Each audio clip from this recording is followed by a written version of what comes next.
আসসালামু আলাইকুম দর্শক মন্ডলী, আশা করি সকলেই ভালো আছেন। একটি তোতা পাখি। এক বুজুর্গ একটি তোতা পাখি পোষতেন। পাখিটির মুখে সবসময় জিকির ছিল আল্লাহর নাম। কেউ আসলে তাকে সালাম দিয়ে বা উত্তর দিয়ে আবার জিকির শুরু করত। এটি দেখে বুজুর্গ অনেক খুশি হলেন। তিনি ভাবলেন, আমার জিকিরের প্রভাব পাখিটির উপর পড়েছে। একদিন এক বিড়াল বুজুর্গের বাড়িতে এসে দেখল পাখিটি উন্মুক্তভাবে এক জায়গায় বসে জিকির করছে। বিড়াল লোভ সামলাতে না পেরে পাখিটি ধরার জন্য প্রস্তুতি নিল। বুজুর্গ যখন একটু ভিতরে গেলেন, অমনি খপ করে পাখিটি ধরে ফেলল।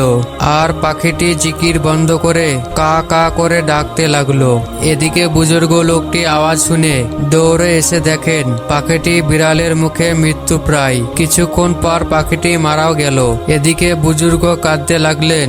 তার কান্না যেন শেষ হয় না। তিনি কাঁদতেই থাকলেন। তার শাগরেদগণ পেরেশান হয়ে গেল। সামান্য একটা পাখির জন্য হযরত এভাবে কাঁদছেন কেন? শাগরেদগাম বুজুর্গকে বললেন, একটা পাখির জন্য আপনি এভাবে কাঁদছেন কেন? এরকম পাখি কতটা লাগবে বলেন, আমরা আপনাকে এনে দেব।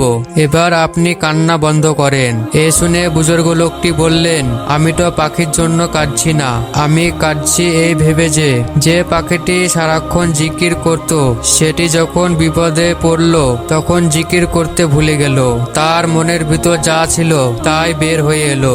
আমি যদি আমার অন্তরে লা ইলাহা ইল্লাল্লাহু এর বিশ্বাস বদ্ধমূল করতে না পারি, মৃত্যুর সেই কঠিন মুহূর্তে তো আমারও লা ইলাহা ইল্লাল্লাহু মুখ থেকে বের হবে না। এজন্যই আমি কান্না করছি। প্রিয় দর্শক, আল্লাহ আমাদেরকে মৃত্যুর পর্যন্ত তার একত্ববাদের উপর বিশ্বাস রাখার এবং মৃত্যুর সময় কালেমা নাসিবের তৌফিক দান করুন। আমিন।